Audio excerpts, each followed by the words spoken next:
So milk is better. Just FYI. We'll see. I'm a raw milk guy. Yeah? Straight from the cow's udder. Really? Oh my God, I go to the farm in Newtown and just fucking start sucking. So today I'm here with Marco Miranda of Pillar to Post Home Inspection. I was so excited for today. It's funny because I didn't know you about a month ago, but I've known Melanie and Bridget. Bridget's here with us and she's fantastic. For probably 6 months. And you're like the man behind the scenes. They keep me locked in the office, that's it. Melanie was telling me about Marco yeah. like a month ago. And I'm like, who the hell's that? She's like, that's my husband. I'm like, what does he do? What is he for? He owns a business. I was like, oh, okay. I got to meet him. So, well, thank you for having me, man. This is great, Heck yeah. I got to meet you guys, and sometimes Melanie comes home and she's like so excited. Oh my God, I just met these people and they're great, and they're like, all right, cool, Yeah. And then I meet them, I'm like, oh man, she was right, And she tends to exaggerate sometimes, but sometimes she's dead on. And with you guys, it was like, you guys are awesome. It's pretty cool. Appreciate that. Good people, We've done a lot in the last few months. Yeah. Like I said, Melanie and Bridget are both awesome, and I've gotten to know them pretty good, pretty well. Yeah. We've done video content days together. We've hosted we hosted a big event and smaller ones together. They've been great to work with, partner on, supporting us, us hopefully supporting you guys. Yeah. So it's been good. It's been a good relationship, and you have to surround yourself with good people. I think I said that. You other did. Day, right? We enjoyed a nice lunch at Il Palio. Yes. And I got to know you lunch, better. Yes. And you've got an interesting story. Very interesting. Yeah. I lived through it, so I should say, it's very interesting. It's good and bad. It all depends how you look at it. And sometimes, to me, it's kind of like you start thinking about it. Man, if I accomplish that, what's stopping me from, doing more? Next president? No, I can't because I'm not an American. I wasn't born in the United States. So that's what I was going to get into. First off, by the way, you're aging like fine wine. You look like you're 32, and we're not going to get into skincare routine today. But you're off the boat. Yeah. Which I love to call people off the boat. Usually they're like 80 or they're dead, but you're off the boat. I'm off the boat. I'm probably the last generation that came off the boat. I was the last one on the boat. Let's go. So where'd you grow up? I grew up in Portugal. Yeah. And when did you come to the U.S.? So I was 16.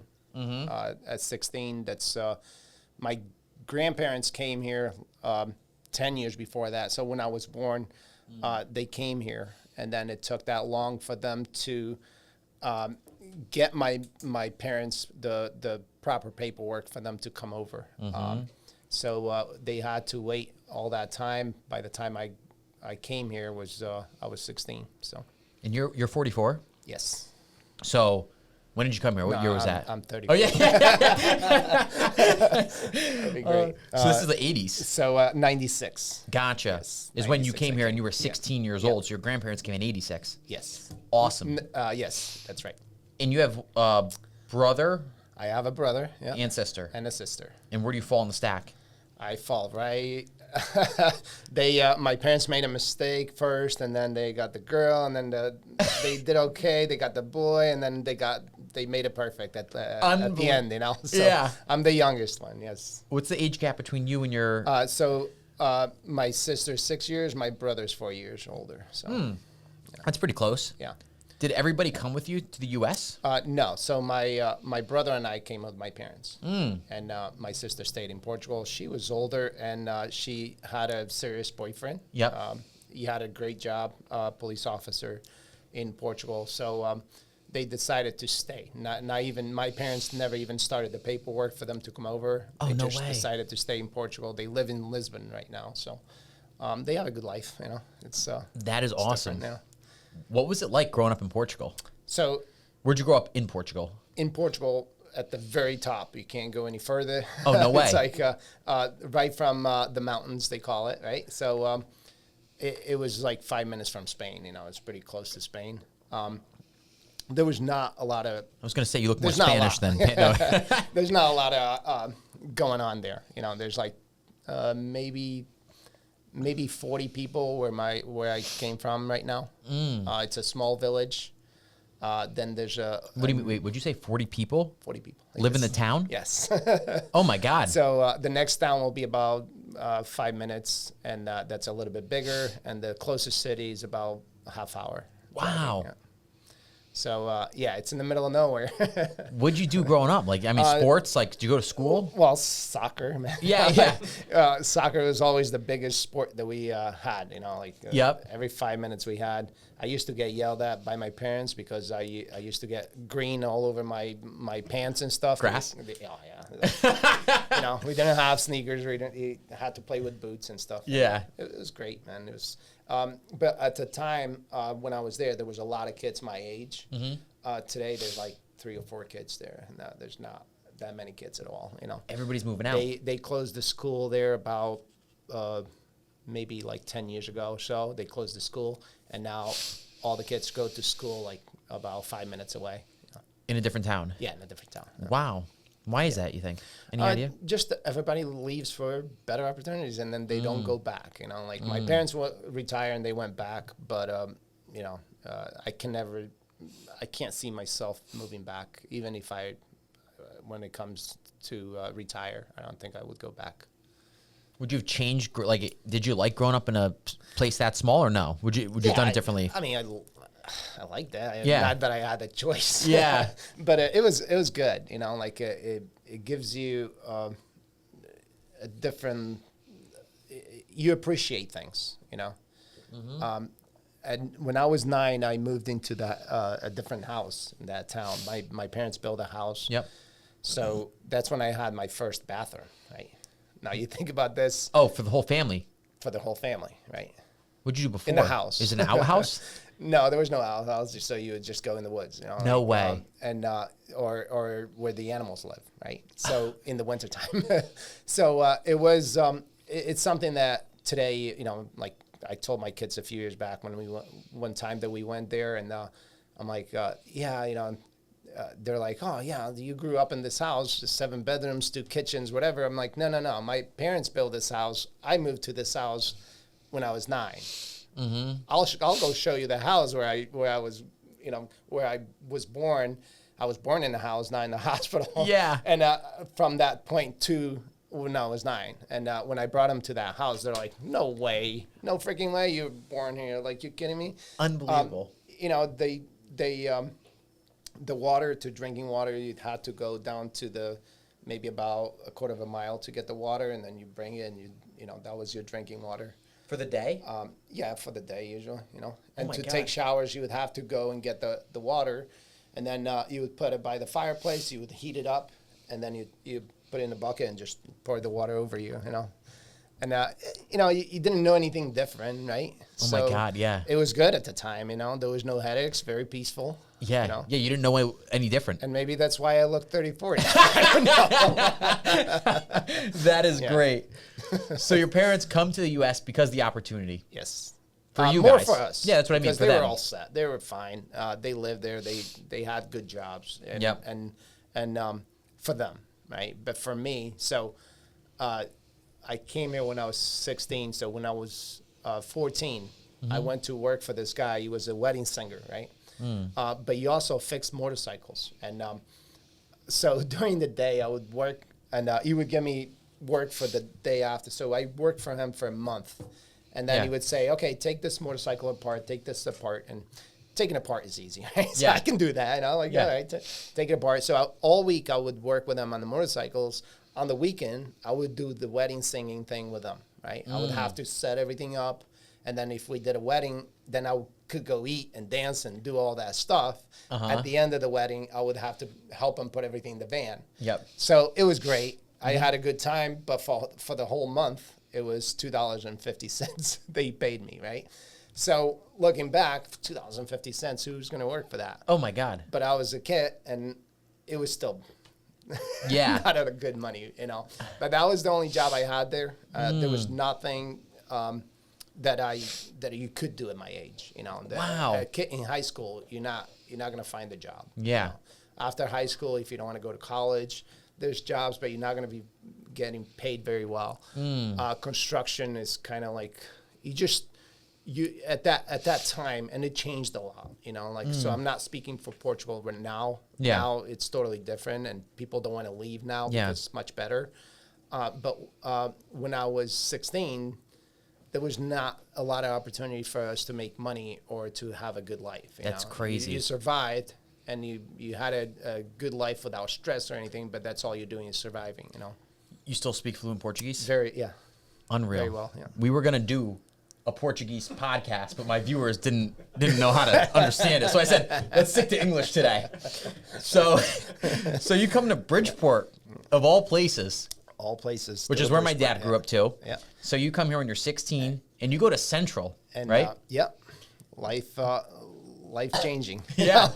What was school like in regards to academics?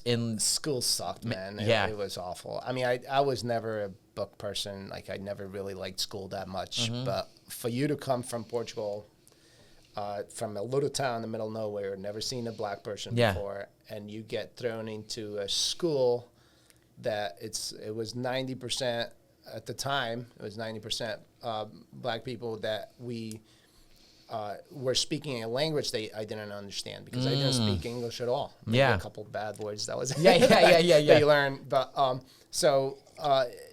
it's just you grow stronger. I went home and yell at my parents like, why do I have to go to school? I can work with Portuguese people, construction or bakery, whatever. Yeah. I don't have to speak English, but they made me graduate high school, so that was the deal. After that, I didn't have to do it anymore. But wow, and it was good because you know what, it was you start making friends and you start making connections and it was great. It was a good experience. Looking back, that's at the awesome. time I didn't like it. Well, you told me you had a crew of friends. 4 or 5 guys. Portuguese, yes. Oh, they're all Portuguese guys. Yes. Did they come from Portugal too, or they from? No, they were born here. Gotcha, but you're still very friendly with them. Yeah. Right. Yes. That was the crew that. Tell me the story about. So, not the crew that we go out. That's a different one. But they're all we get like together, self-employed or they're all doing well. Yeah, they're all doing very well. They did have a little bit of a different start. And I always say this, like, what if I came here younger, or what if I was born here? Like, what would it have been like, right? Yeah. There's always what ifs in life, right? So, not speaking English until you're 16, and you get an accent, you don't feel like you can do college because you're like, man, I'm not a book smart, and I don't even want to go to college, because I have this.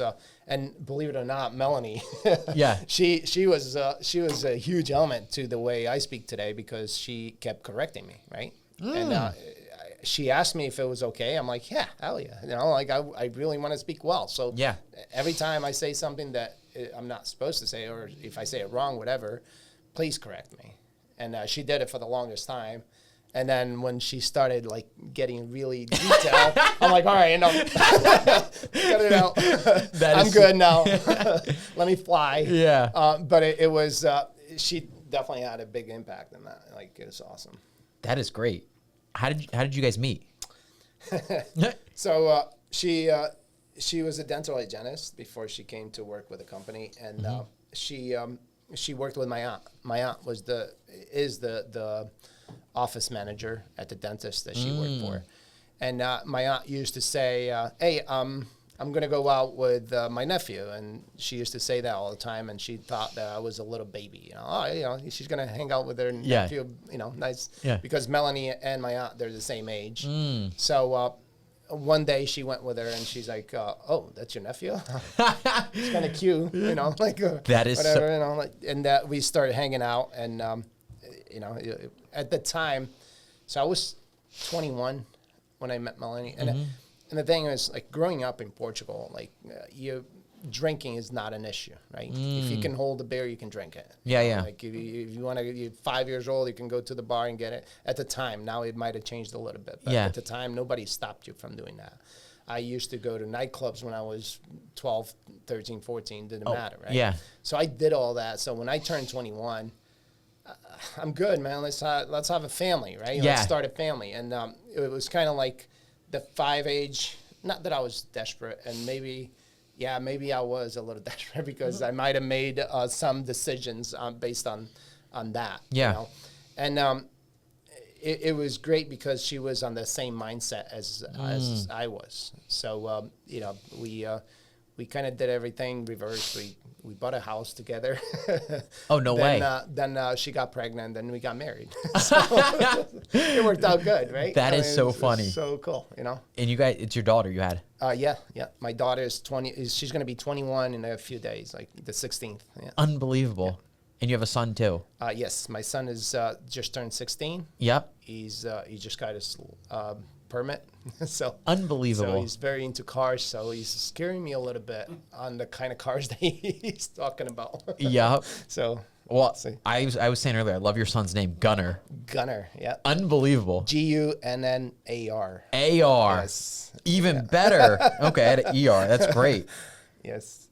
He's in high school now? Yeah, he's in high school. He's such a sweet kid, man. Like he's really good. He works for Bridget. Oh, nice. And he yesterday he comes home.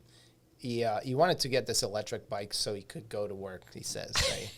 But he's going around town now, and he's doing his own thing, and he's just so easy, you know. Like I've been blessed with both of my kids. Yeah. I just told this last year, a year and a half ago. One of my employees was having a baby, and I said, don't let the baby limit you, right? Because the baby should never change your life. The baby should do whatever you've been doing. You know? You might not do things as much financially, whatever, but it shouldn't change, you know. You shouldn't change the way you do things. If you're a person that you like to go out and have a nice dinner every week, when you have a baby, you should do the same thing. The baby shouldn't limit you for not doing it. And we always took our kids everywhere, so they knew how to behave. Yeah. You know? So it was great, you know. I remember that's awesome. when my daughter turned 2, she's like, you know, she's been so good, and people talk about crazy 2s. She never makes a mistake. And the waitress gave her like a huge thing of milk, and she looked at it, and she dumped it right on the table. As I'm saying this, I'm like, why did you do that? like, did you just hear what I said about you? Okay, crazy 2s. That's what they mean? Is this how it's going to be the whole year? And no, it was just a fluke. And, you know, I mean, 2 years old, and the waitress gave her a big glass of milk like that. You know, might have been a little bit of her fault. Yes, that's so funny. So, but they were always good kids. You know, today they're still good kids. And that's awesome. I love that, you know. Natalie's in school? Natalie's in college, last year of college. And she works at a hotel. She's very into her job, you know. Like hospitality. I think she might take after her mom on that, because Melanie used to come home and like be crazy about her patients. Like, oh my God, I did, and she had all these stories, and it was great. You know, like I had to put a limit on those stories. I'm like, all right, you get 2 stories a day. Yeah. You know? And it was great. And my daughter is the same way. She'll come home, and she'll actually call me at midnight. I'm on my way home and say, and this is what happened today. You know, like we had to call the cops because somebody was there. And, geez. You know, it was, you know, didn't want to leave. And I'm like, oh, that's great. You know, these are stories that we don't get to see at a hotel sometimes. Yes. You know, so it's kind of cool. She's very excited about it. You know? That is awesome. Yeah. So you graduate high school. Yep. Where do you go to work? I did, even though my kids don't believe me. Well, yeah, what happened? Nobody believes you graduated high school? Which, by the way, you did. What was the truth behind that? So I did. I did graduated, but I missed so many days that I had to go to summer school. What do you mean you missed days? You mean you chose not to go to school? I chose not to go to school, yes. And it's funny because my mother, she used to work at a chain factory down in Fairfield. Might have been Birchport still. Yeah, it's in Birchport, actually. It closed years ago. But she used to work on that factory there, and she had asked me to pick her up early one day. And that day is the day that I get caught leaving school early. And I got in trouble, right? And by then, it was like I had to be suspended for like 3 days because I took so many days off. And I'm like, At least it was very good clause. Yes. I had an excuse. They couldn't do Yeah. anything about it. It was perfect, you know. But most of the days I would get there and my friends would be waiting where I parked the car. And it was kind of like, hey, let's go for breakfast. And I'm like, all right, cool. And then we wouldn't come back for the rest of the day. Yeah, you know, you're at because breakfast, you you're just like, start "Ah." having too much fun. Yeah. Now, did I get experience from not going to school? Absolutely. There's always an experience, you know. Yeah. And it was great, you know. But then after that, like I said before, I wasn't like very into school, so I decided as soon as I was done with school, I wanted to work construction, and I always got fascinated by the building and doing things construction. So that was it. I started working for O&G Industries, which I was there for 16 years. Unbelievable. Yeah. Now, by the way, you did get a diploma from high school, so I it's did get a confirmed. diploma. That is confirmed. I got a fake one, and then I went to summer school and I finished it, and I had to Google it, and I had to get all the information from my kids because they didn't believe me. So funny. It's true. I graduated. You've got the GED. So you're at O&G. Yes. What'd you do there? What was your role? O&G. So I was always like kind of like bored on having the same job. You know, that's been like a thing that I have for years, and so I kind of did a little bit of everything. So I was kind of like the floater, like if they needed somebody at night, I would love going in there. And most of it was operating machinery, like machines that make asphalt for the highways, machines that make concrete for the highway, for everything. So, excavators and stuff like that. So I did a bunch of little things for them. I had a great time doing it. It was 16 years. It did go by fast, and as far as construction goes, it is the most wonderful company in Connecticut for you to work for. And I got to give a quick shout out to my friends at the Manafort Bros. We're going to edit that. I have great things about them. I will stand by them, but okay, they might be second O&G. Yes, but it's kind of like it's on the same caliber. Same. I mean, if you were there for 16 years, that's pretty good. And you look at their stats, like with Manafort and O&G. Yeah. Like, kind of like, and there's other ones actually. Tilcon. Yeah. It's a pretty odd, but Tilcon. It's not as much as it's not a family company. It's more like a. O&G was family owned too. Yes. Oh, no way. So it's the biggest family owned company in Connecticut. Right Unbelievable. And it might be more than that, but it was great for them. Wow. Were they based out of? Torrington. Gotcha. Yeah. Is that where you lived? No, I lived in Beacon Falls. I always lived in Beacon Falls after I moved out of Bridgeport. I love it. So, all right, I had enough of the crazy city, so I'm going to move to Beacon Falls. And, we kind of end up in Beacon Falls, like not by mistake, but we wanted a house on anywhere in the valley. Yeah. Right? And we kept driving, and we found this house that was basically all redone, which was something that I wasn't looking for. I wanted a house that needed work so I could fix it myself. And we figure out, like, all right, this is cool. Let's just buy it and live here. Love that. We did, And I love that house. It's for sale now, and my wife's like, we should buy it. Like, no. No, it's good. So at O&G, you're thinking about leaving, right? Yep. You probably want to do something entrepreneurial or something on your own. So it was never like I woke up one day, I'm going to leave O&G. Right? Yeah. It was kind of like I'm going to, we were going to down to North Carolina on a trip, visiting my father-in-law. And my wife is asking me about work. How's work? And I'm like, I don't know, I'm kind of bored. Yeah. And she wants details. And I'm like, details? I'm boring. Like, I don't know how to do that. So, like, can you just drop it? And she's like, she started looking for things for me to do. And she's like, what about home inspectors? I'm like, cool. Like for a town, like I thought it was going to be like a code inspector for towns and stuff. And I'm like, I can do that. I know a lot about houses, so we'll do it. And then she's like, no, for real estate. I'm like, I didn't even know that this existed. It was like totally different things that I was like, what do you mean? Like when people buy houses, you have to do an inspection? She's like, yeah, you have to inspect it. So I'm like, yeah, let's do it. I'm in, Yep. And all of a sudden I was like, wait, but I have to quit my job. That's not, like now I'm scared, right? And I'm like, yeah, but that's, once I started doing it, it was great, Did you leave before you even started, or did you get your licensing first? No, so I got licensed, and the way I did it was like I was working nights at ONG, and I worked all night, and then during the day I would take care of some of this licensing stuff. I would go with another inspector because you have to do 100 inspections under somebody else with license. Yep. So I did all that while I was still working, and then January came around, and I was getting busy because by then I was doing a few inspections for myself.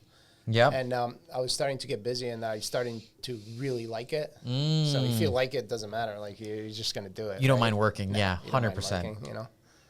That's interesting too. And that's important because you didn't leave your job right away and just, you planned it. And after I told them, this is something that I want to do, right?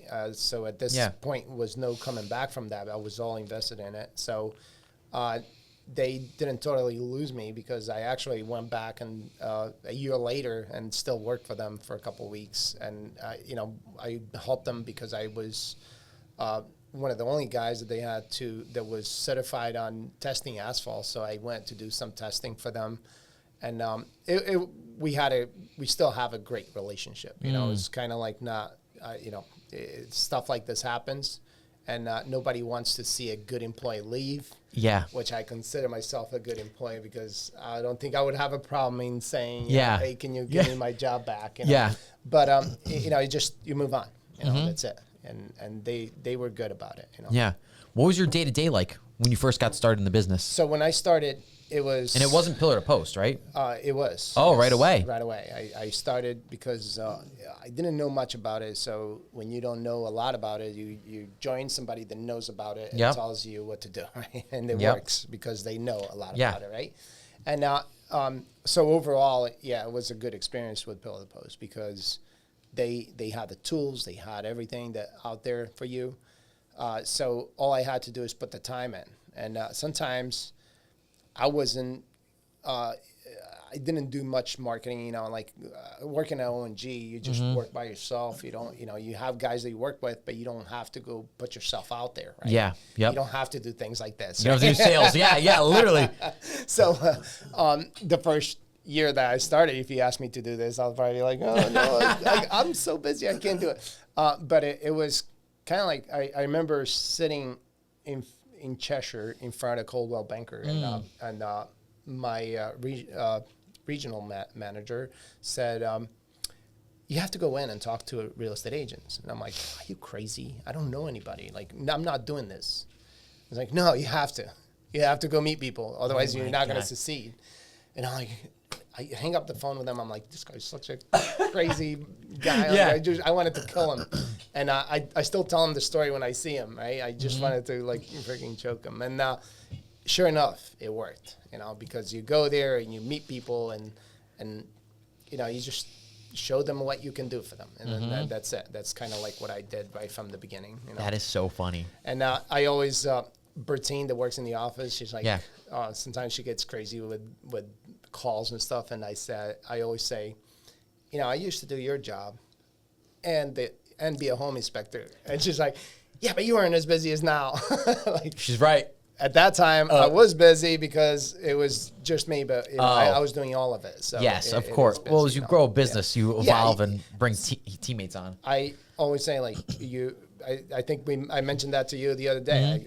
I love owning my own business. You can work any 80 hours you want, right? Yeah. And a lot of people that will say, oh, I'm going to open up my own business. What's the reason? Oh, I want more time with my family. I want more vacation. I want more money. All three of those are wrong. Wrong reason, man. You're going to be so busy. The amount of hours that you put into owning a business, it's unbelievable. And the people that do it, they have a gift. Like you hide it. Yeah. I don't put it out there. None of my the people that work with me, none of them know how many hours I actually put in. Oh my God. They don't know, because it's something that you don't just go there and say, hey, I worked 3 hours today. I worked 4 hours. Yeah. you don't do that. So you just hide it, and that's exactly how it works. It's funny you say that. I was having this conversation the other day. I could come in the office at 8:15, right? I could be here till 12:30, leave. Like today, we're doing this. I'm bringing a few guys out, clients, friends, referral partners. You know, a client of yours actually is coming out with me. Bringing him to Port Jeff. Yeah. But then it's like somebody's like, "What are you doing tonight?" I'm like, "I'm working. I'm like going back to my house and I'm working for 3 hours." But nobody sees that. Nobody sees that, right? And it's so crazy. Nobody realizes how many hours it takes. Yeah, and that's the major problem with that, and a lot of people that fail when they start their own business is because they don't understand the amount of time that you have to put in, especially in the beginning. I was lucky personally because my mom and dad both were self-employed. Yep. So my mom, for like 5 years, when I was 16 to like 22, would wake up and all she did was work. Yeah. I was like, "Do you want to do something else?" And I mean, she did very well, but it was crazy to see. Yeah, but you still had to. When you first got involved in this business, you still had to work hard for you to improve the business or whatever you want. Still am, yeah. Right? So you're still working. So you're never going to stop. And the day that you stop, and you know, it's funny because you, as a business owner, you take risks. Yeah. Right? Oh, I mean, 100%. I think we can all agree on that. And that when you take a risk in the beginning, you're not getting paid for it. Yeah. You know, you start getting other risks like, you know, we have 17 cars on the road every day. Yep. That's a risk we take, right? There's no dollar amount on that. Right? Yeah. So how do you know that you're making enough money to cover for that risk, right? It's a major risk if somebody drives and they go and get into an accident, kill somebody, or you know, it could be a major risk. And you have to make sure that you are getting paid for that risk. And that's not money that you're putting in your pocket. That's money that is going back into the business. And if your risk it's not there at a certain time, then you can move that to something else to improve your business, right? And the amount of, because if you just start seeing the money coming in as a business owner and you put everything that you don't see a place to put it, if you start putting everything in your pocket, what happens to your business? Goes right? downhill. Down, oh right? My God. So it's kind of the same thing when you start having systems in place and people in place. And you're the people, the leaders that you get for your business, they might not be the risk takers that you are, right? There might be amazing leaders, but they're not the risk taker. So you might see a decline in your business because they're not taking that risk that you would take. Yeah. So just because you have leaders, you have systems, you can't just back away. Could I go away from my business for 3 months? Yes. Am I going to see a change? Yes. And sometimes it happens even if I'm around. I don't need to go away. You know, if I'm around and I'm not overseeing all these things, all you have to do is check, right? But if you don't check, you know, something happens and then you start getting out of control and the wheels come off, right? Yeah. So it's kind of like, you know, it's not easy to be in business. It's like, well, there's so much I could talk about on the subject. One thing I like to say, it's like whack-a-mole. Yeah. The game, something pops up, you got to hit it. Another thing pops up, and sometimes you have like 5 things pop up at once, and you're just like, you got to take a step back, say, oh, fuck, and be like, what do I do first? Yeah, or that. Or like, all right, how do I tackle this? Yes. Yeah. But, you know, it's great because sometimes you learn from those things, you know? Like, how do I get those 5 down, right? And that's something that you just learn. And it's, you know, it's no different than going to college. Like, and I was always more that guy, like knowing, never going to college or anything like that. I learned by sometimes watching it happen. Yeah. You know, but learning from your mistakes costs money. So you don't want to do that, right? So which we'll talk about mentors and some things, because I have 2 stories specifically I want to ask you, St. Louis and Maine. But what's your day-to-day look like now? What do you do in the business? So my day-to-day never looks the same, right? So, I mean, sometimes I work all night, you know? Like Melanie will wake up in the middle of the night like, oh, you didn't sleep. Why? Oh, Amazon is like completely full right now. Like, so a lot of times if I have to shop or you know, in the middle of the night, if I wake up for some reason and I have if I start thinking like, oh yeah, I need to get this for this guy or whatever, like then I'll start working right away. Not that I don't even I don't get up from my bed. I just sit there and do stuff, you know. Yeah. And so I like to get up early. Like if I'm out of the house by 5:30, 6 o'clock, I'll go to my office and there's nobody there until 9. Sometimes Bridget comes in like once in a while, but not too much. So it's actually nice to be quiet around the office. After that, I'm not the one to stay in the office all day. I can't do it, right? We actually tried this thing years ago that I was going to wear a suit to the office, right? Yeah. Because Melanie's like, well, if you wear a suit, you're going to be stuck in there because you can't go do something else. Because I would sit there in my office and say, somebody would come in with a car and they would be like, oh, my car is making this. Oh, okay, let's go check it. And I would start fixing the car myself. I fixed a lot of cars, you know, like when a few years back when we were smaller, and I used to fix the cars. But it was something that I was looking forward to leave that office, right? So for me to make myself be in the office has to be in the morning when nobody's around. Then you start doing other things. And sometimes my schedule is crazy, right?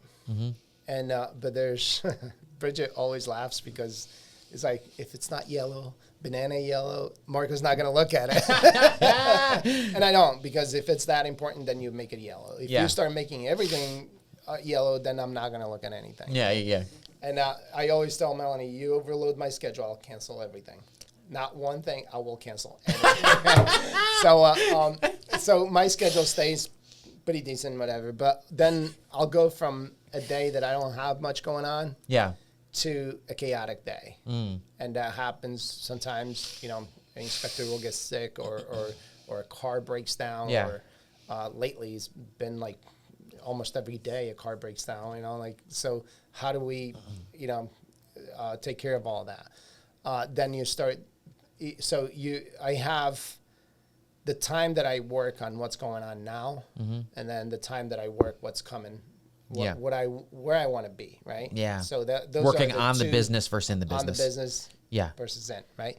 So I try to divide that time, but sometimes it's very easy to get preoccupied with the stuff that's going on now, and then you're like, well, I'll think on the business later, right? I'll work on the business off tomorrow, right? And then if you keep saying it tomorrow, it will never happen, right? 100%. And you know, it just, as a successful business, you know that's how it happens. If you don't think about what's coming tomorrow, you're not gonna get there. You know, if you don't know where you're going, you're not gonna get there, right? That's spot on. That's how it goes. And so I don't do a very good job per se on sharing my vision with my leaders sometimes. And we struggle with that. We have meetings.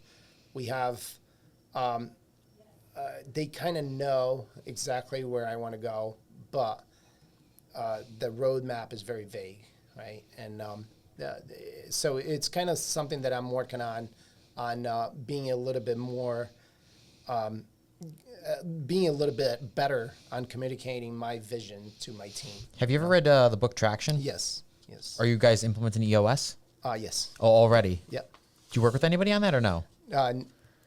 Chad. St. Louis. Oh. Well, he's the one that we started it together, and it was great. Yeah. I'm bringing a buddy of mine out today. We're going to Port Jeff for lunch. He's an EOS implementer.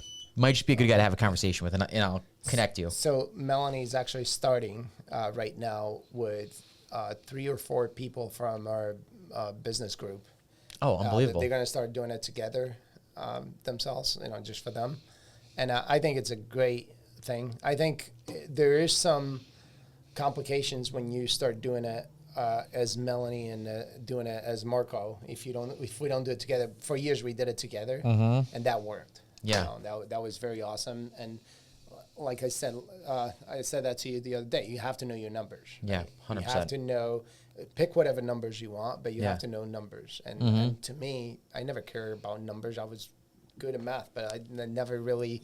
If you don't track it, you don't know where you're going. To me, it's like if I see the cars going out, if I see the inspections in there, everything's good. And sometimes it's not, you know, because if you start like losing track of what's coming in, what's going out. It's very easy to say, oh, you got 10,000 coming in, but if you have 10,000 going out, how are we going to stay in business, right? So that's the stuff that it was hard for me to focus on controlling that. Yeah. And meeting somebody that helped us, that was really the key for us to be as successful as we are today. You guys are expanding now. You're looking to hire more inspectors. You just acquired Fairfield County, right? Yes. So right now, right this moment, I could hire 3 inspectors right now, and it would be great, And that's just to because you're so busy with work. Yeah, we do have a lot of work. We yeah. had some people that didn't work out, and it's not easy to get an inspector. I can't just say, hey, you want to work for me? Tomorrow you go do inspections. There's a lot of training involved, and we pay for all that and everything, but then it gets to the point of doing inspections. Oh, I don't really like this job, so what do you do? I just paid a bunch of money for you to get trained, and now you don't want to do it. So it's a bit tough, so we have to really screen people, make sure that that's what they want. We send them on ride-alongs. We talk to them a lot about what it's like to be a home inspector. We don't hide anything because we don't want them to be surprised. And if anything, we actually make it sound a little worse than what it is, because we want them to make sure that they're making the right decision. As far as getting new employees, I mean, right now it's tough. I don't know where the people went, to be honest with you. Restaurants are struggling to get people. Anywhere you go, we're hiring, right? So where are all the people? Where do they go? China. I guess. But we had all these people move to Connecticut through COVID, and it kind of seemed worse because the people that moved into Connecticut, they came with jobs. And a lot of them, they wanted a bigger house with a nice office because they're going to work from home. So those people that were there, they moved out of state, and now it's not only Connecticut that's suffering with hiring, but it is something that we're struggling with for sure. I think, so prices need to probably go up so you could pay people more. But we're seeing that with inflation in general. Yep. And as remote work, I don't think it works that well. Depends on the position. As it starts to get pulled back a little bit, you'll have to see people that can't do a 60 or 90-minute commute a day, that work in Manhattan. Yeah. Or if you're in Boston and you bought something that they have to move back into the city. Yes. And I believe that would happen with some lower interest rate or some people start moving real estate, because right now, inventory is still very low. Yeah. People are buying houses out of being desperate because they need to buy a house, and they just do anything to get it. Yeah. You're looking to hire, you could hire 3 home inspectors right now. You train them. They need 100 hours if they're brand new. That's all covered by us. Yep. Yeah. How would they get in touch with you? Reach out to you, Melanie? Reach out to anybody in our company. Our inspectors know that we're struggling, so they'll be glad to give our number out, because we need help, please. Yep. Especially me, they're killing me. Okay. So it's kind of like that. I actually incentivize them, bring somebody. We'll take care of it. We'll take care of you. Don't feel bad if that person doesn't work out, because you just want at bats. If you know them, it's already a good thing. Yep. If you know that they're a good fit. But right now, at least 3 people that we could hire. Yep. It's not sometimes people want things especially people come and they have a vision what they want to do, right?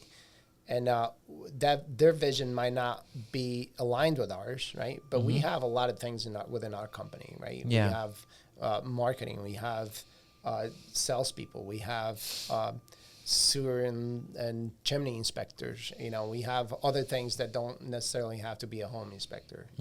So I mean, if you have a home inspector come work for you, they are a home inspector. They're not doing everything else. No, they might do at other unless companies. They wanted to. If they said, I had a gentleman that worked started to be a home inspector, and then he went a little bit through the training, and he said, I really, this is really not for me. I don't know how to put it. And I said, would you want to do this other job, which is going through Fairfield County and picking up all these radon machines and picking up water samples and mold samples? And like, oh yeah, I could do that. Okay. You start your new job tomorrow. That's Unreal. it. So that worked out good for him, and it worked out good for me. It wasn't a total loss the time that I spend with him. Yeah. And he's been doing great. He's been with us for a while now. So that's it's awesome. Good, And sometimes that's what it is. If you're not happy, you need to speak up. Yeah. Because I don't want an unhappy inspector. It's going to show. Yeah. One of the things that I love about home inspections, every day is different, right? Yeah.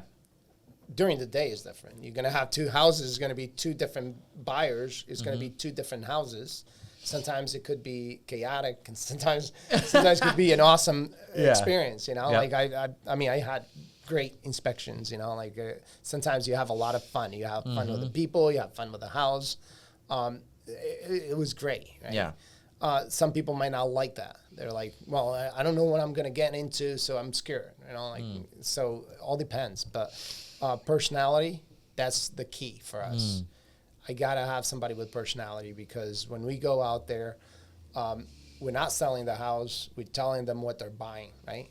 So how do we present those problems, right? Sometimes if you have a really bad house and you sit there and like, this is bad, that's bad, that's bad, and they run away. And then it's not fair for them, because you have to bring them down and say, look, this is what you're buying. And most of the things you don't have to do immediately. Some of the things might be a little bit more concerning that you have to do right away. So you figure it out, a little bit in a calm way, in a very nice way, so they don't just get overwhelmed and run. Especially first-time home buyers sometimes could be really bad. Yeah, you got to manage expectations. Yes.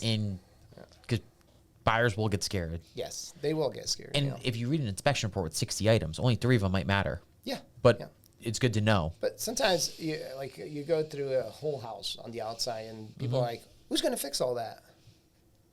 You. Yeah. Everybody, every single house, I don't care if you buy a brand new house. Yeah. You're going to have all those things that I just mentioned, right? So it's some part of owning a house, right? You own a house, 1% of the value of the house should be put back into the house every year. And if you don't have to do anything 1 year, you should keep that 1% and save it for next year, because next year you might have to put 2%, right?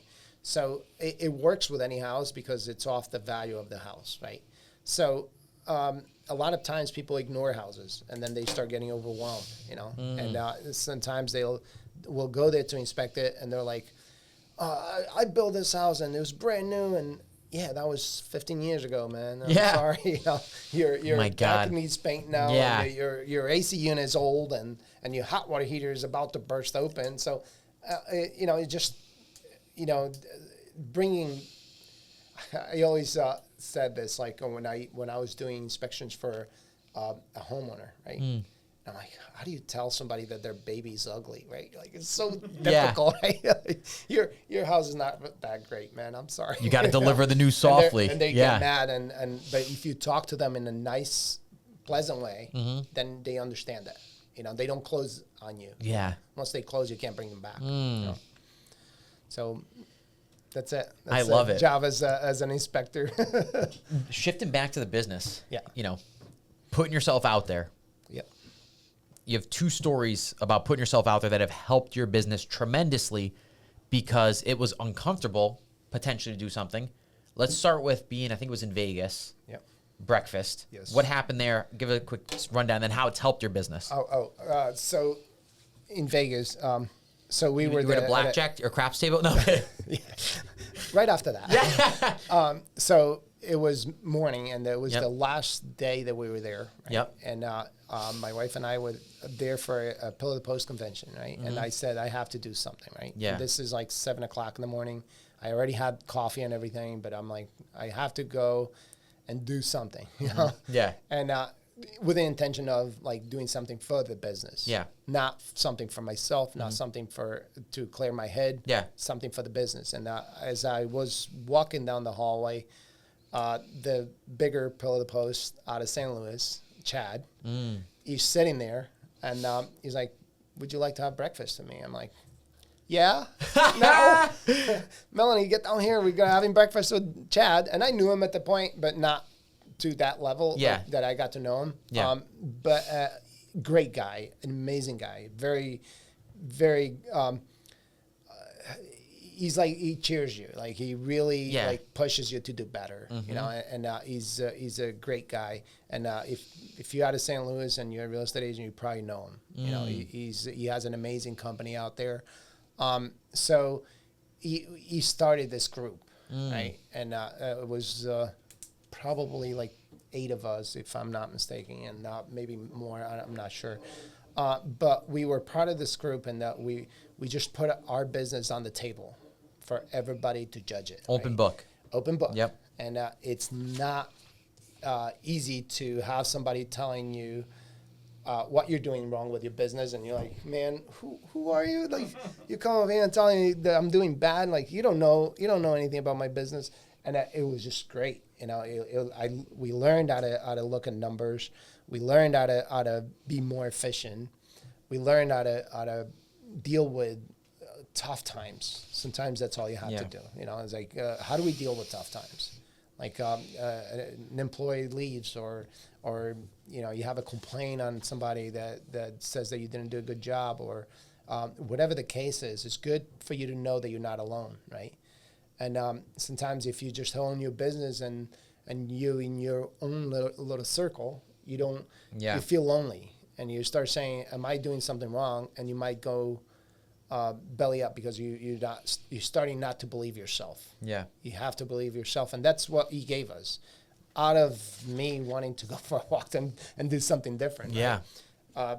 That was a very big key for our success with our home inspection business, for sure. Yeah. And I mean, you've continued that relationship. You're still in touch with him. Oh, yeah. You told me the other day you're beating the crap out of him in sales numbers. No, I'm kidding. I'm sure. So, yes, that's wishful. But it will happen. Yeah. In my head, it will happen, you know. And this is like, it's been, my first year, we made like 100,000 my first year by myself.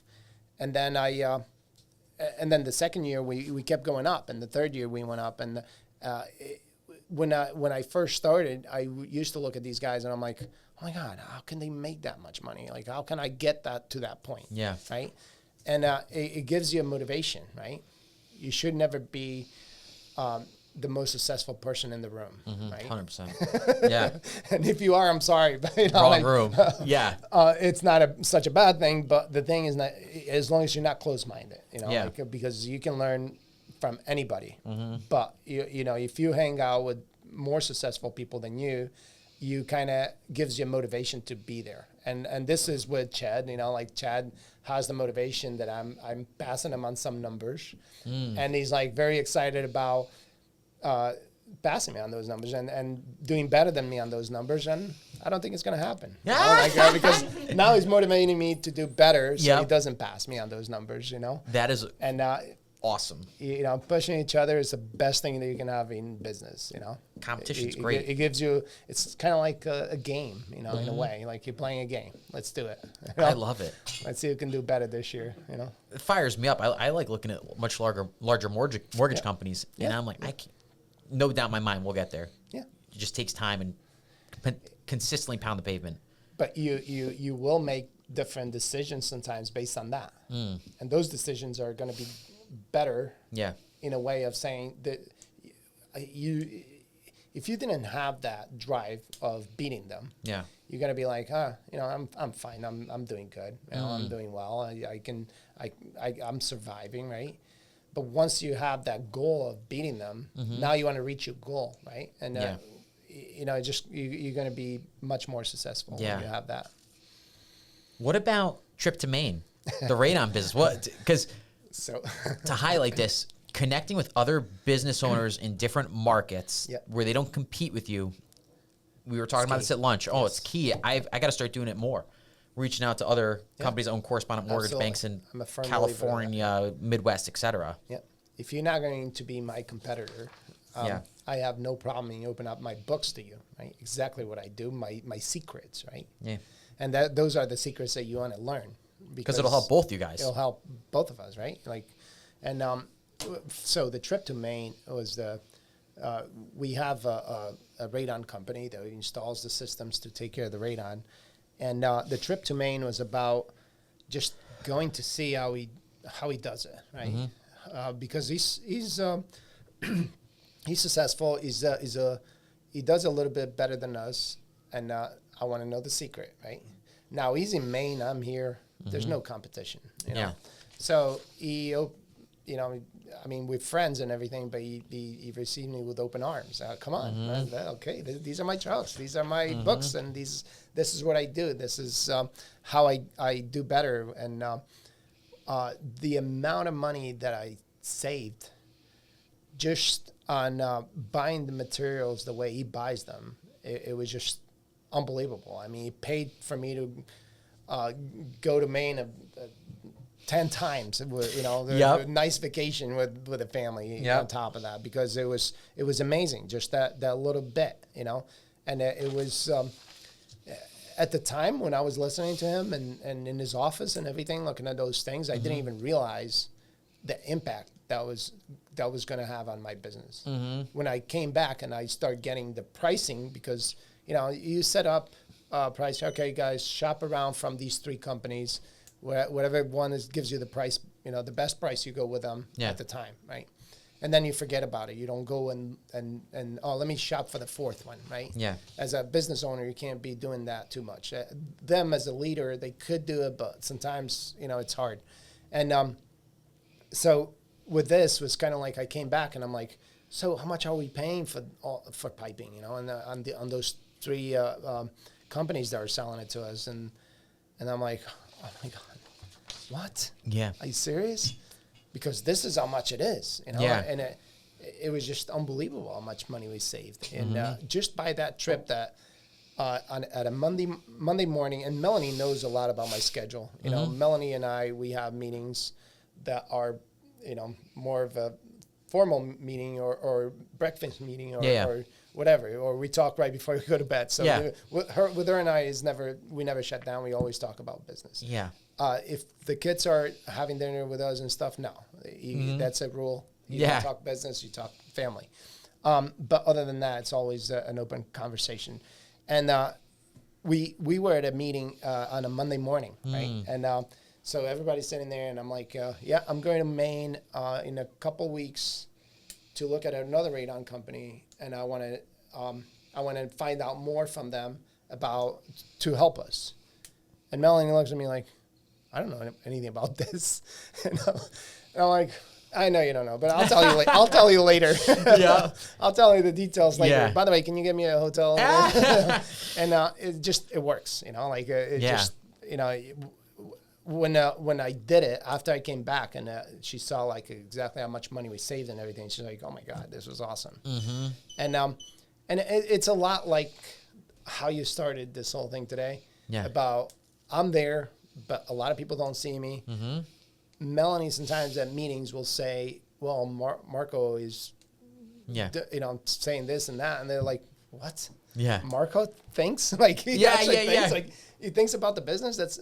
They don't see it as much. Yeah. And that's okay, because I have to connect with my leaders. Yeah. And I do connect with the employees as a friendly moment. Not so much about business. I don't talk not too much about business. Sometimes if they have a question, I love to make them feel like I'm a friend, because I never have to fire them. Yeah. so if there's a firing thing that's on Melanie anyway, so I can be friends with them. Yeah. Right?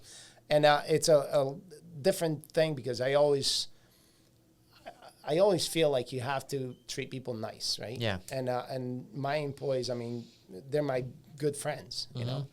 And a lot of people say, oh, I'll go to work. I don't go to work to make friends. what do you go there for? Yeah. Make enemies? Like Yeah. you're gonna be miserable at work. You spend a lot of time at work. You have to have fun, and like I'll do anything for any of the guys that work with us right now. With the amount of time you spend, I was just going to say that you have to have a good time and become friends with people you work with. 100%. Absolutely. Yeah. And I would We spend time with them outside of work all the time. yeah, we do, and Sean got married, and he had a away wedding in what was it? Dominican Republic, and that was actually a vacation for us. Like Melanie and I went, not the kids, and we had such a great time. We went for the whole week. We went. We were in the wedding and stuff. Not in the wedding. We just went to the wedding, and it was great. Yeah, it was such an awesome time. And a lot of times that Melanie and I go away, it's for work purposes. Yeah, we don't go on vacation a lot. We go a lot. Yeah, we go away a lot, but not on vacation. Yes, we go for work. You know? Conferences, etc. Yeah, those are great. I mean, you still have fun and stuff, but you're working a lot of times. 100%. And then by the time you get to the room, your mind is so overloaded with stuff that you start putting everything down and everything and implementing right away. Yeah, it's tough sometimes. Yeah. So that's when I have to take that walk. I'll see you in a little bit. But yeah, she's been a very big part of our success. Melanie is the drive. She's the engine of this business. And I don't say that I don't do much. Yeah. But I say that I'm hidden behind her, and she has such a good drive that it's how do you, if she wasn't my wife, how do you have an employee like that? Yeah. Right? That's what most business would love to have that, right? If I have somebody that cares about my business like I do. Yeah. And that's not easy to have, Wow, you got the 2-in-1 package. Hard. Yes, yeah. It is, She's great. It is. I'm lucky enough to have her, she's really, she was a dental hygienist, and she started looking at this business oh my God, I want to be part of it. She saw me doing it, and she's like, I want to be part of it. I want to be part of it.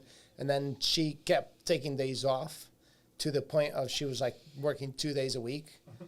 And then her boss was just like, all right, just go work with your husband because you're not going to be happy here.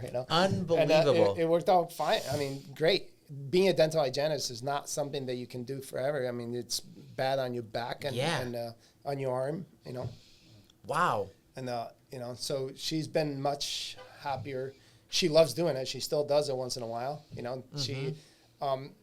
She could do it a lot more, but whenever she says yes to them, oh man, now I have to step in. Come on. No. But it's awesome. I really like when she does it once in a while because she loved doing it. Yeah, that's awesome. So but she's having a lot of fun doing this now. That's great. Yeah. Every time I see her, she's ecstatic. She's so happy. She's a happy person, which is good.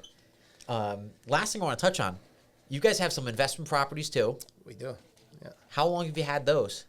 So my when did you start buying? Yeah. My first one was in 2005. Oh my gosh. When things were very, very expensive, kind of like now. Yeah. And right before the 2008 crash. Remember those days that you would sit at a table and you wouldn't bring any money. And then you would leave with the house. I was 8, so I don't remember. But but I heard stories about it from my dad. Yes. Yes. So that's crazy. That's how it was. Jesus, I wish I was around then. I sat at a table. I bought this house. I never put a dime down. I left, and then the mortgages weren't great. Yeah. So I struggled to keep it, but I still have it today because I made the point of keeping it. That is great. I got some money out of my pocket just to keep it because a lot of times a lot of people lost their house because the mortgages were so awful. But I was able to keep it. We had great jobs. Melanie and I had great jobs at the time, and we were able to support it. And then we bought a couple more, and then after 2008, in 2008 we had a flip that we got very scared about.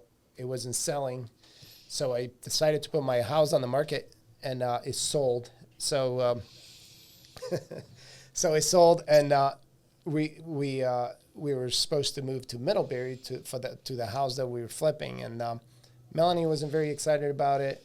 I wasn't excited about it, but whatever it was, you have to do what you have to do to make it work. And I went to visit my parents in Portugal by myself, and I came back. She said, I sold a house in Middlebury for $10,000 less, and tomorrow we're going to go see a house that I like in Beacon Falls. So we bought that, ended up buying that house. We lived there for 16 years, and we just sold it. We just sold it last month. Yeah. And you're building a new one now. I'm building a new one. So we downsized. Yeah. And, when people talk about downsizing, like, yeah, whatever. It's awesome, right? Your bills are going to be less, whatever. We went from a 3,500 square feet house to a 900 square foot house. We haven't stepped on each other's toes, but it's tight. It's tight? Oh, yeah, it's tight. And it's more like we have garages and stuff. A lot of rental properties have garages that I can use. Yeah. So we did a lot of storage in those garages. Yeah. But still, like, it's like, it's a Is it totally... 2-bed? It's 2 bedrooms? 3 bedrooms. Oh, yeah. okay. And it's fine.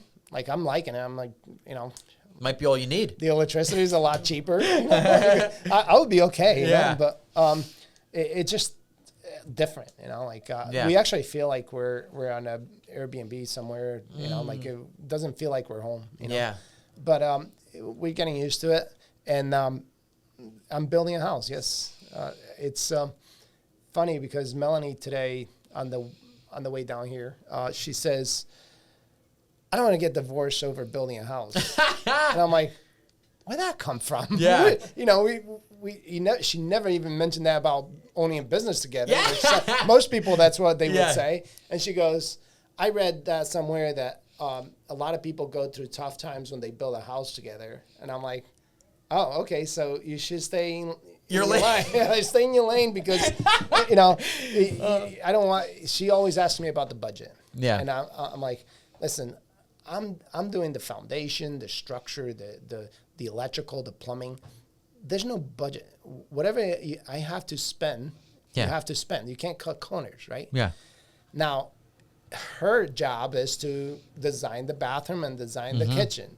Now, that needs a budget, right? Because now you're going to be like, what do you want to spend? $100,000 on the kitchen, or you want to do 50? Like, what do you want to do? Yeah. It doesn't matter. I mean, I'll do anything, but that's going to be the problem with the budget, So friggin' funny. That is great. I can't do it. I can't be like, oh, let's make the walls, the concrete walls 6 inches because 8 inches is going to cost more. Yeah. You can't do that, man. I'm sorry, That is funny. But, and she's having a tough time with the whole budget thing, because she wants me to have everything written down. This is going to cost this. This is going to. Oh man. And price of materials are jumping up and down so much that it's kind of tough right now. Yeah, tough to pinpoint. I just went through that. It was brutal. Yeah. Things are changing by the week. Yeah. So how do you on a budget? I have to. Doesn't matter if it goes up. I still have to buy drywall. I can't have a house without it. Right? So I love it. if it goes up to 20, But you can have $80 a piece, you have to buy it. Yeah. I'm sorry, it's going to be costly. So. Yep. But as far as a toilet, you don't have to have a fancy toilet. You can just have a basic $99 toilet. Yeah. So what do you want? Yeah. That's great. That is so funny. Said that. So if we go through a tough time with our marriage, it's on you. So funny. I did good. But Any advice for people buying rental properties if they're just getting started or? Don't wait for the right time. Seriously, that right time doesn't happen, man. Seriously, it's like opening a business. Yeah. If you have a business idea, and you're like, "Oh, I'm gonna save some money, and next year I'm gonna do it." Yeah. No, wrong. Yep. Do it now. Yeah, just get going. The risk that I was talking about, you have to take a risk. Otherwise, you're not a business owner. Yeah. There's risk every day on what you do and how you operate your business, right? No different than with the houses. There's a risk. Well, what's the worst case scenario? It can't even be if the house catches on fire because the insurance will pay for it. Yeah. But let's say there's a flood, right? A lot of insurance won't pay for floods. So you just fix it. You have to work hard, right? Yeah. It's just like a business. You work hard on it, and you can do it yourself if you want to save money. You can hire somebody to do it, if you can afford it. And it just, you have to know how to manage them, right? And the way you buy a house, that's going to that's going to be the key, right? If you buy it right, you're never going to have any problems with that house. If you buy it wrong, like I bought in 2005, right? I did have times that I struggled, right? But at the end, I'm still good. I'm still making quite a bit of money with it now, right? Yep. But it was a struggle because I didn't buy it right, you know? So that's the key, is to buy it right. But if you have a good opportunity to buy a house, don't think about, next month the interest rate is going to come down. Don't think about that. Yeah. Interest rates, you can always refinance if that's the case. The house market is going to crash. Ugh. Big deal. You still have a house. Mine crashed right after 2008. So 3 years later, after I bought my 3-family, market crash, and I'm still looking at, having the house and making all that money. So also, the rents now, I mean, they're great. Yeah. You pay a lot to fix things and stuff. You should know. You went through a huge remodel, so how much did you pay? But now you're gonna have great renters, right? Yeah. You invest the money, and then the money will come back. But you can't expect the money to come back all at once. A lot of people think that I'm gonna buy a rental property to make money. Right? It doesn't work like that. And it starts working after you have 100 units, then you start making some money, right? Or more, whatever. But when you first start with 1, 2, 3 houses, you're not making any money. All the money that you're making, you should be putting it back into the house. The houses are getting paid by themselves. You just managing them. And then when it's time for you to cash in, it doesn't matter if the market is bad or good, because it's paid for, right? Yeah. So you're still going to make good money. You know, if you invest in your retirement plan, it's the same way. The money is going to be there, right? Yeah. This will be better because you don't have to cash in when you're about to retire. You can have people, and the money just comes to you, and you don't even care about the houses, right? You don't even go there. You have a property manager that manages everything. 100%. And you just have the money coming in. I actually bought a 6-family house. The gentleman, the gentleman died, that owned it. So the brother and sisters sold it to me. Yeah. And they held a note. Because it's paid for, right? They knew that there was some stuff that they wouldn't sell. Yeah. And it was great until I got to the oil. But they had a 4,000 gallon oil tank. Oh my God. And we got to closing. They're like, what about the oil? I'm like, what about it? That's when oil prices were really, really high. Like, what about it? Oh, you got to pay for the oil. I'm like, deal is off. I'm out. It was over 2,000. How much money is that? I don't have that type of money to pay right now. Yeah. And so they sold it to me for $1 a gallon. Oh, Jesus. So I couldn't. Done deal. That's it. Yeah. Now, those deals don't come very often. Yeah. But when you have to deal with the banks, it is what it is. You can't wait for the right time. It's not going to come. You just have to pull the trigger, buy the house, and buy it right, and get a good inspector. Shout out to Pillar to Post, the Miranda team. Yes, sponsoring this podcast. And sometimes it saves you a lot because you know what you're getting into, right? As an owner of a rental property, right? You have to maintain the house. Yeah. You have to keep it safe. You have people living in it. You don't want to be sued for 100%. For somebody falling down the stairs. You have to have safe steps. Yeah. So these are things that when you do a home inspection and you come up with that nice big report and you fix some of those things a little bit each year, you're going to have a nice house and you don't even have to worry about it. It works. Biggest mistake I see, people aren't patient enough, and they look at the numbers like it's not making any money in year 1 or year 2. It's like you're not going to be making money until year 5 maybe.